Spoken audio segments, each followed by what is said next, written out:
Hello नमस्कार दोस्तों, मैं आपका दोस्त बीएल आपके अपने YouTube channel all in one with BL पर आपका स्वागत करता हूं। दोस्तों मैं फिर से हाजिर हूं प्राचीन भारत के इतिहास का एक और महत्वपूर्ण टॉपिक लेकर के।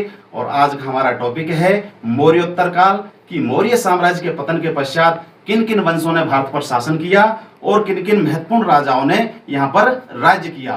तो जितने भी वंश हैं उनके बारे में हम 3 भागों में पढ़ेंगे। तो आज के भाग नंबर 1 में पहला वंश है आपका शुंग वंश, दूसरा आपका कर्ण वंश, तीसरा आपका सातवाहन वंश, चौथा आपका कलिंग का चेदी वंश और पांचवा आपका भारत में इंडो ग्रीक राज्य की स्थापना। तो इतना हम देखेंगे, बाकी बचे हुए भाग 2 और भाग 3 में हम देखेंगे। तो दोस्तों बने रहिए मेरे साथ और शुरू करते हैं आज का टॉपिक मौर्योत्तर काल।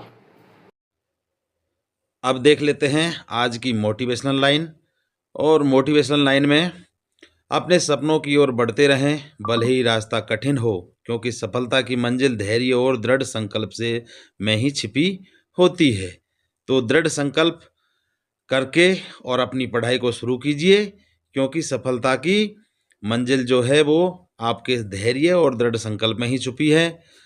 समय के पास इतना समय नहीं कि वो आपको दोबारा समय दे सके, इसलिए समय बहुत महत्वपूर्ण है। समय का सम्मान कीजिए और समय के अनुसार चलते रहिए, अपनी पढ़ाई को बेहतर बनाते रहिए। दोस्तों चैनल को सब्सक्राइब कर लीजिए, वीडियो को लाइक कर लीजिए और दोस्तों के साथ शेयर भी कर लीजिए। अब शुरू करते हैं हम आज का टॉपिक हमारा प्राचीन भारत का इतिहास का मौर्योत्तर काल की मौर्य साम्राज्य के पतन के पश्चात क्या क्या हुआ था, किस किस राजवंश ने यहाँ पर शासक किया था। तो मौर्य शासनकाल के पतन के पश्चात अनेक वंशों ने भारत पर शासन किया था, जो जनपदों में बटा हुआ था। फर्स्ट था यहाँ पर शुंग वंश। तो शुंग वंश मौर्य सेनापति पुष्यमित्र शुंग थे। उन्होंने 185 ईस्वी में अंतिम मौर्य शासक बृहद्रथ की हत्या करके और शुंग वंश की नींव रखी थी। मतलब बृहद्रथ का सेनापति था पुष्यमित्र शुंग और उसने उसकी हत्या करके और नया शासन स्थापित किया और उस शासन का नाम दिया शुंग वंश। शुंग काल को वैदिक प्रतिक्रिया या पुनर्जागरण का काल भी कहा जाता है। तो शुंग काल को पुनर्जागरण का काल भी कहा जाता है। शुंग शासकों ने अपनी राजधानी विदिशा में स्थापित की थी। भरूत स्तूप का निर्माण पुष्यमित्र शुंग ने करवाया था। जो भरूत का स्तूप है उसका निर्माण भी पुष्यमित्र शुंग ने ही करवाया था। गार्गी संहिता के अनुसार पुष्यमित्र शुंग ने यवन शासक डेमेट्रियस के साथ प्रथम युद्ध किया था। मतलब जो पुष्यमित्र शुंग ने जो प्रथम युद्ध किया था वो यवन का शासक था। कौन था? डेमेट्रियस। उसके साथ में अपने जीवन का प्रथम युद्ध किया था। अयोध्या अभिलेख के अनुसार पुष्यमित्र शुंग ने अपने शासन के अंतिम दिनों में पतंजलि के नेतृत्व में 2 अश्वमेध यज्ञ भी किए थे। पुष्यमित्र शुंग ने 2 अश्वमेध यज्ञ भी किए थे। और वो किसके नेतृत्व में किए थे? वो किए थे पतंजलि। और पतंजलि कौन था? जिसने महाभाष्य की रचना की थी। और ये पुष्यमित्र शुंग के जो है पुरोहित भी थे। तो पुष्यमित्र शुंग है, इसके पुरोहित थे पतंजलि और जिन्होंने महाभाष्य की रचना की थी। अब और देख लेते हैं आगे। पुष्यमित्र शुंग की मृत्यु के बाद इस वंश का अगला शासक अग्निमित्र बना, जो पहले विदिशा का उपराजा हुआ करता था। मतलब पुष्यमित्र शुंग के कार्यकाल में जो अगला राजा अग्निमित्र बना था वो विदिशा का उपराजा हुआ करता था। शुंग वंश के 9वें शासक भागवत, जो शुंग वंश के 9वें शासक था भागवत, उसके शासनकाल में यवन राजदूत डेलियोडोरस ने भागवत धर्म ग्रहण किया और ग्रहण करके और इसने गरुड़ स्तंभ की स्थापना भी। गरुड़ स्तंभ की स्थापना किसने की थी? वो की थी डेलियोडोरस ने, जो शुंग वंश के 9वें शासक भागवत के शासनकाल में की थी। अब उसके पश्चात में ये शुंग वंश खत्म हुआ। इसके बाद में कर्ण वंश की स्थापना हुई। और कर्ण वंश कैसे हुआ था कि 112 वर्ष शासन करने के पश्चात शुंग वंश का अंतिम शासक देवभूति की जो है हत्या कर दी गई थी। और वो हत्या की थी 73 ईस्वी पूर्व में और उसके सेनापति वासुदेव ने की थी। और उसके पश्चात वासुदेव ने कर्ण वंश की नींव रखी थी। तो शुंग वंश का अंत होने के बाद कर्ण वंश और कर्ण वंश की स्थापना की थी वासुदेव ने। पुराणों के अनुसार कण्वों ने 45 वर्षों तक शासन किया था। मतलब पुराणों में लिखा है कि कण्व जो वंश था उनके शासकों ने सिर्फ 45 वर्ष तक ही शासन किया था, और इस वंश में केवल 4 ही राजा हुए थे जिन्होंने छोटी छोटी अवधि के लिए शासन किया था। तो 4 राजाओं में एक था आपका वासुदेव, जिसने कण्व वंश की स्थापना की थी। एक उसके बाद में भूमिमित्र राजा बने थे, उसके बाद में नारायण बने थे, और उसके बाद में सुशर्मा थे। और ये 4 राजाओं के पश्चात में कण्व वंश का पतन हो गया। उसके बाद में स्थापना हुई सातवाहन काल की। सातवाहन काल की स्थापना हुई, और सातवाहन वंश के संस्थापक जो थे वो थे सेमुक, और कर्ण वंश के जो अंतिम राजा सुशर्मा थे, और सुशर्मा की हत्या करके सातवाहन साम्राज्य की स्थापना की थी। तो सातवाहन साम्राज्य की स्थापना किसने की थी? सेमुक ने की थी। और कैसे की थी कि कर्ण वंश का जो अंतिम शासक सुशर्मा था उसकी हत्या कर दी, और हत्या करके खुद राजा बन गया, और राजा बन करके एक नए वंश का शुरुआत की, और वो था आपका सातवाहन वंश। शुंग वंश, जो शुंग वंश था वो कर्ण वंश था वो, और सातवाहन वंश जो अभी स्थापना की हुई थी, वो सभी ये वंश क्या है? ब्राह्मण समुदाय के ये वंश थे, ब्राह्मण समुदाय के वंश थे। सातवाहन शासकों ने अपनी राजधानी प्रतिष्ठान में स्थापित की थी। प्रतिष्ठान जो जगह थी वहाँ पर सातवाहन काल के जो राजा थे उन्होंने अपनी राजधानी को स्थापित किया। और प्रतिष्ठान कहाँ है वर्तमान में? महाराष्ट्र के औरंगाबाद जिले में स्थित है प्रतिष्ठान। वर्तमान में महाराष्ट्र के औरंगाबाद जिले में स्थित है। उसके पश्चात में ये कर्ण वंश का भी सातवाहन वंश का भी पतन हो गया, और उसके होने के बाद में सातवाहन वंश का एक और राजा बना आगे, तो वो बना था कृष्ण, और ये सिमुक का भाई था। कृष्ण जो सिमुक का भाई था, सिमुक ने ही सातवाहन वंश की स्थापना की थी। और सिमुक के बाद में सिमुक का भाई जो कृष्ण था उसने सातवाहन साम्राज्य को नासिक तक बढ़ाया था। ये यहाँ पर राजा बना था, और इसने सातवाहन साम्राज्य का विस्तार किया, नासिक तक बढ़ाया, और नासिक की गुफाओं का निर्माण भी इसी कृष्ण ने करवाया था। कृष्ण के पश्चात में सातवाहन वंश में अगला राजा कौन हुआ था? वो था सातकर्णी प्रथम। सातकर्णी प्रथम सातवाहन वंश का राजा बना, और इसने अनूप प्रदेश जो नर्मदा घाटी में है तथा विदर्भ पर आधिपत्य स्थापित कर लिया। जो सातकर्णी शासन बना था नया सातवाहन वंश का, उसने ये अनूप प्रदेश और विदर्भ पर आधिपत्य स्थापित कर लिया था, और इसने अपनी राजधानी को अमरावती स्थापित किया था। मतलब अमरावती को अपनी राजधानी बनाया था। इसने सर्वप्रथम दक्षिणाधिपति मतलब दक्षिण का अधिपति की उपाधि धारण की, और दक्षिण में अपना राज्य को बढ़ाया। मतलब दक्षिणी भारत में अपने साम्राज्य को बढ़ाया, और दक्षिणाधिपति की उपाधि इसने ग्रहण की थी। नानाघाट में नैनिका अभिलेख के अनुसार इसने 2 अश्वमेध यज्ञ किए थे। जो नानाघाट में एक अभिलेख है, और वो कौन सा है? नैनिका अभिलेख। उसमें लिखा हुआ है कि सातकर्णी प्रथम ने 2 अश्वमेध यज्ञ किए थे।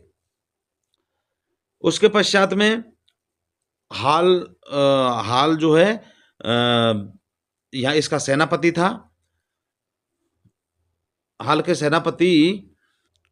हाल जो शासक बना था उनके सेनापति विजयानंद थे, और विजयानंद ने श्रीलंका में विजय प्राप्त की थी। तो हाल का शासनकाल सीमित समय के लिए रहा, और उसके पश्चात में जो शासक बना था वो सातवाहन वंश का सबसे प्रतापी शासक था, और वो शासक था गौतमीपुत्र सातकर्णी। और गौतमीपुत्र सातकर्णी ने बहुत अच्छी तरीके से शासन किया था, और ये सात वंश का महानतम शासक रहा था। इसके शासन में उपलब्धियां के बारे में जानकारी जो है वो नासिक अभिलेख में मिलती है। जो गौतमीपुत्र सातकर्णी था उसने जो जो उपलब्धियां प्राप्त की थी, उपलब्धियां हासिल की थी, वो उनकी जानकारी हमें नासिक अभिलेख से प्राप्त होती है।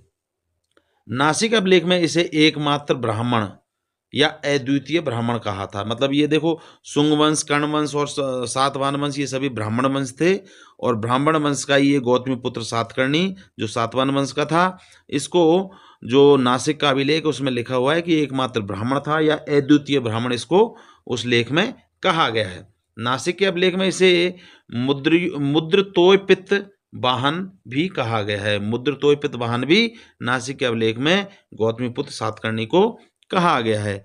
और बहुत सी उपलब्धियों के पश्चात में ये भी शासन से विमुख हो गया। और इसके पश्चात में सातवाहन वंश का जो अगला शासक बना था वो था विशिष्टिपुत्र पुलुमावी। विशिष्टिपुत्र पुलुमावी फिर सातवाहन वंश का शासक बना और ये गौतमीपुत्र सातकर्णी का पुत्र था और इसका उत्तराधिकारी भी था। तो गौतमीपुत्र सातकर्णी सबसे प्रतापी शासक था और उसका पुत्र था विशिष्टिपुत्र पुलुमावी और ये इसका उत्तराधिकारी भी था।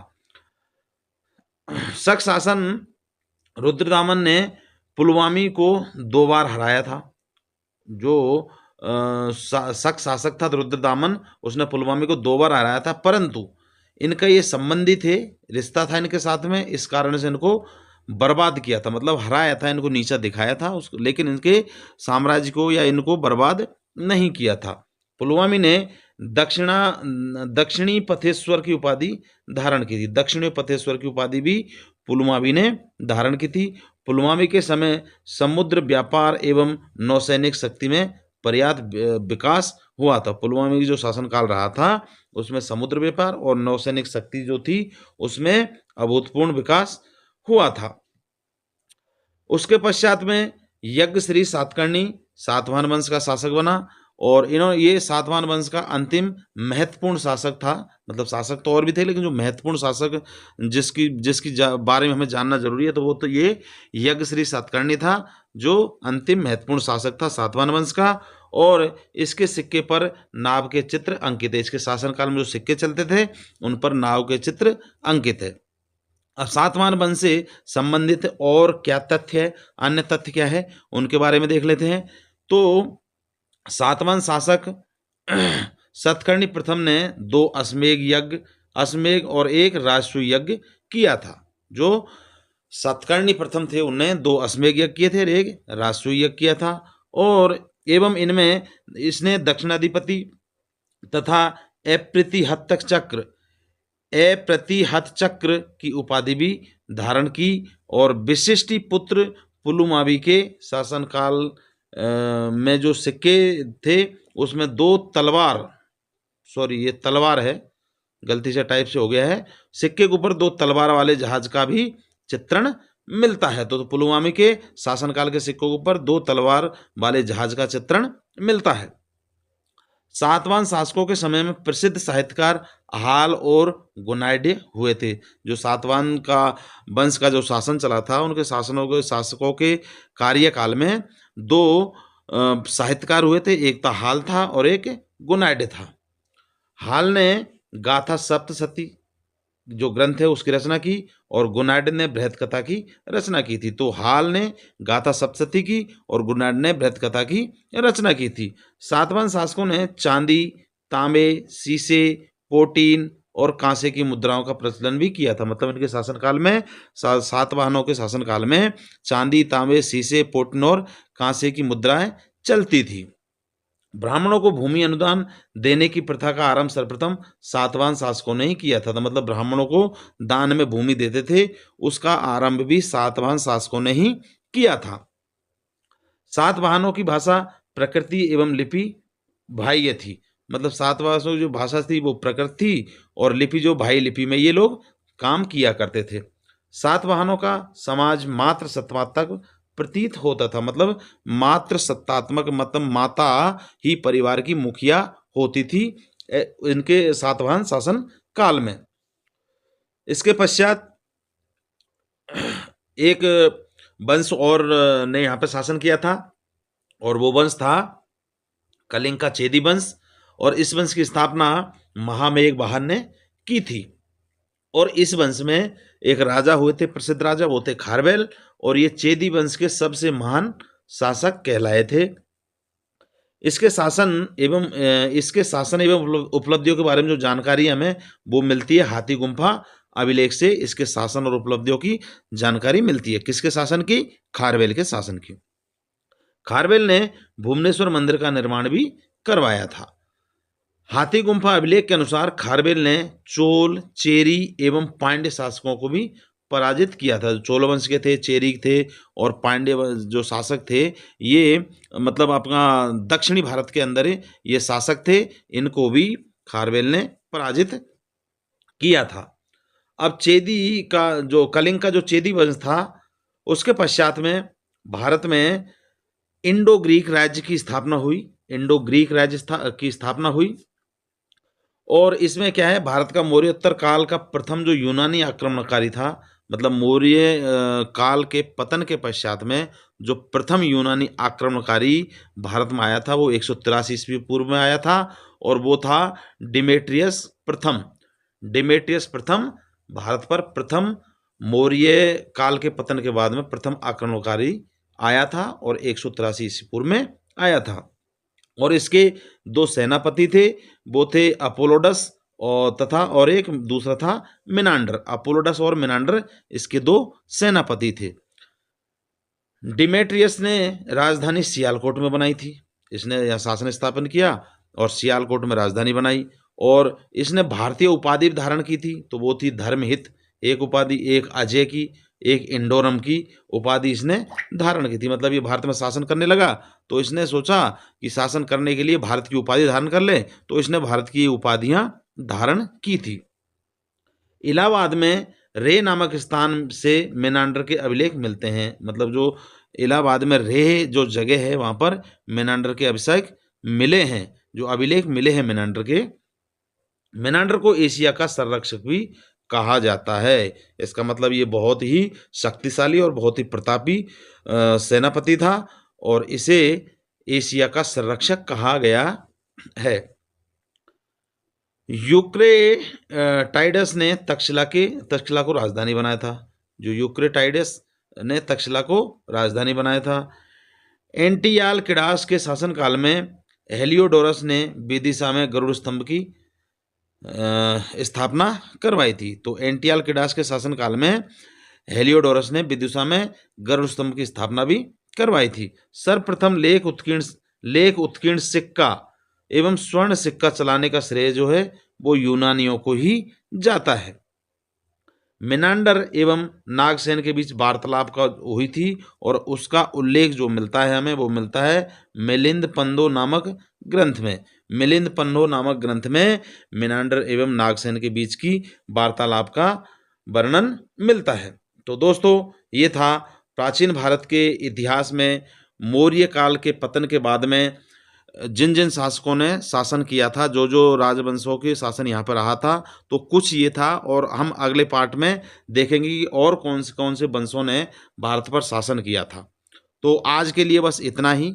अब मुझे दीजिए इजाज़त और मैं हाजिर होता हूँ प्राचीन भारत के इतिहास के मौर्योत्तर काल में और किन किन शासकों ने शासन किया था उसको लेकर के। तब तक के लिए नमस्कार, धन्यवाद।